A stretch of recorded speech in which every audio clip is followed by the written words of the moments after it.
I want to try to get to heaven.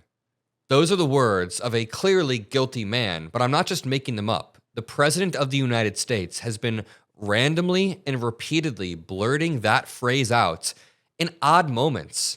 This morning, he once again sent another fundraising email from Donald J. Trump with the title, I want to try and get to heaven. In this statement, there's a weird implicit implication there that he doesn't deserve to go to heaven and he's trying to earn his way there. But, this fundraising email sent out to his most loyal supporters then gets more weird. It's a photo of him, a little bit younger version of him from his first term, it looks like, and it says, friend, I want to try and get to heaven.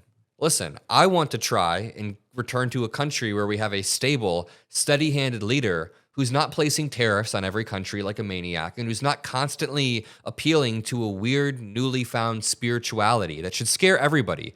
Donald Trump wants to try to get to heaven, but there's no Bible verse that says you should mock the weak and evict the poor from your residencies. There's no Bible verse that says come up with nicknames for thy neighbor and grab women because they let you do it. There's no Bible verse that says any of this, yet these are the rules that Donald Trump lives by.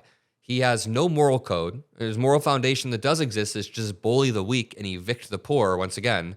And his presidency has been guided by self-interest, self-enrichment, and enrichment of the people around him. So I want to break down the odd statements coming out of the Trump campaign, not even campaign, the Trump White House now is still sending out fundraising emails asking for money.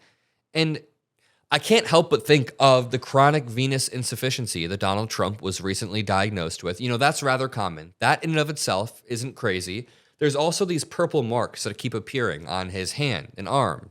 Even then, it's common. I have family members that have the same thing. But that coupled with his repeated cognitive decline, his repetition of these absurd lies with no reality tests, it makes you wonder. And then when he's constantly saying, I want to try to get to heaven, it really doesn't paint a good picture. So Trump has been missing for the past, 4 or 5 days. He wasn't seen since Tuesday. He was seen this morning on the way to golf, not on the way to fix any issues. After he was seen, a Republican on Twitter said, sorry, leftists, President Trump was just spotted alive and well. He's hitting the links today.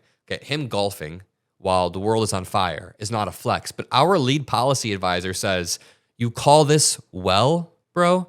You can't say he's alive and well when this is what the President of the United States looks like. He looks like he's barely alive and definitely not doing well whatsoever. While he's standing here, in the same hour or so, not in this exact moment, but his team sends a fundraising email with his words, I want to try and get to heaven. The same words that were used on Air Force One a few weeks ago. Check this out. I just want to end it. I want to end it. We're not losing American lives. We're not losing American soldiers. We're losing Russian and Ukrainian, mostly soldiers. Some people, as missiles hit wrong spots or get lobbed into cities like Kiev and towns. But, if I can save 7,000 people a week from being killed, I think that's I want to try and get to heaven if possible. I'm hearing I'm not doing well. I hear I'm really at the bottom of the totem pole. But if I can get to heaven, this will be one of the reasons. Well, I think I saved a lot of lives with India, Pakistan. They were going at it. The planes were being shot down. That was going to be maybe a nuclear war if I let that go. And I did that through trade. Just want to end. He keeps randomly saying, I want to get to heaven. This is happening at a time when his presidency is honestly collapsing, not only in the polling, but Governor Newsom's press office points this out. Governor Gavin Newsom just called Trump, quote, America's biggest loser. Really quickly, make sure you drop a like and subscribe to the Adam Mockler feed if you agree and appreciate this breaking news. But America's biggest loser after a court ruled Trump's tariffs are illegal. This is a huge win while California's lawsuit moves forward. Governor Gavin Newsom then points out Donald Trump loses big time in court. Would be very terrible if this went viral. Here's the question. If something does happen to Trump and J.D. Vance is forced to take over, which J.D. Vance randomly hinted at during an interview a few days ago, he was like, I could be ready. I could take over if I needed to. I have a lot of experience, 200 days on the job. So what was the question that was asked to you? Why are you talking about randomly taking over? But If JD Vance were forced to take over, what happens to these absurd trade wars that Donald Trump has started? The entire argument is that it's based on Trump's intuition as a businessman and that he's going to guide us through these tariffs. But what happens when his quote-unquote intuition is gone and these random math figures actually start to blow up in our face? I mean, the problem is Trump is still here and it's blowing up in our face. Trump is still here and he's making a bigger mess. So maybe JD Vance would actually be better because he would just remove these messy tariffs. But keep in mind, inflation remains elevated as Trump's tariffs take hold. And this is the man who is supposed to guide us through this all. This man who could barely even speak. He can't explain what a tariff is. He doesn't even know what countries we've placed tariffs on. He's supposed to be guiding our country through this insane trade war. It's absolutely terrifying.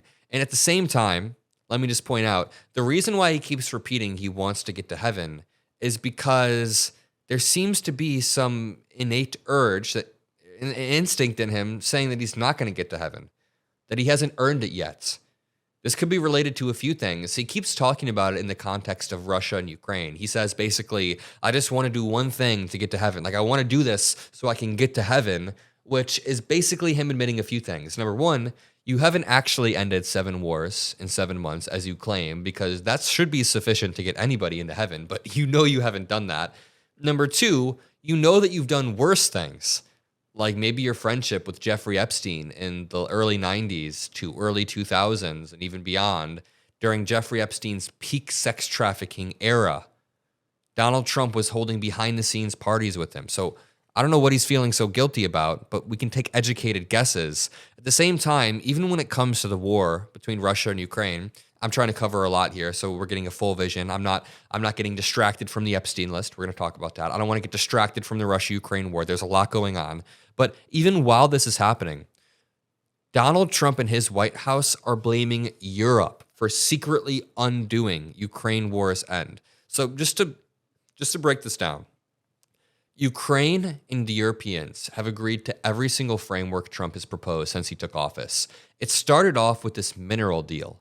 This mineral deal that was very disproportionately helping the United States. Ukraine negotiated it. Zelensky got yelled at. Zelensky then agreed to the mineral deal. Even after Trump and Zelensky yelled at him and mocked him, and they mocked his suits, he still agreed to the mineral deal. The United States has barely held up our end. And then Donald Trump negotiated a 30-day ceasefire. Ukraine agreed. Zelensky agreed to the ceasefire. They put down their arms. Russia kept bombing. Russia did not agree, but Trump never called it out because he thought he'd seem weak. And then Trump tried to get a meeting between Zelensky and Putin. This was a few months back. Zelensky agreed to the meeting. Zelensky showed up. There's photos of Trump and Zelensky having this conversation. Putin was a no-show. Putin never showed up. Putin never said anything. Zelensky has agreed to every single damn framework, and it's absurd to say that European leaders are holding this up. European leaders have been supporting this effort. They showed up. They all flew to America to talk to Donald Trump. Why didn't you confront them there? Trump has been acting weak about this entire war, and maybe it's because he physically looks weak and meek.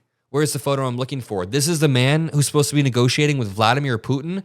I mean, Putin doesn't look his best either, but dude, Putin is clearly eating him for lunch, as Kamala Harris predicted. She predicted it all. I want to end this off by saying, listen, Donald Trump promised that they would not cut Medicare or Medicaid, but that's the first thing that they did when they got into office.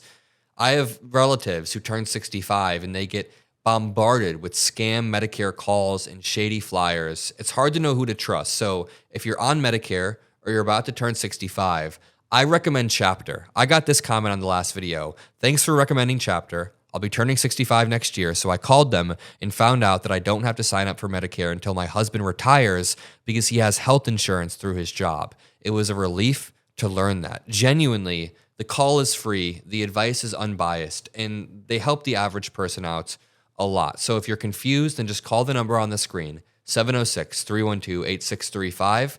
The call is entirely free. One more time, 706-312-8635 to get unbiased advice from the only national Medicare advisor that does not steer you, does not pressure you, is just a trusted advocate. Thank you to Chapter for making these videos possible. Thank you to you all. Love you all, and peace out.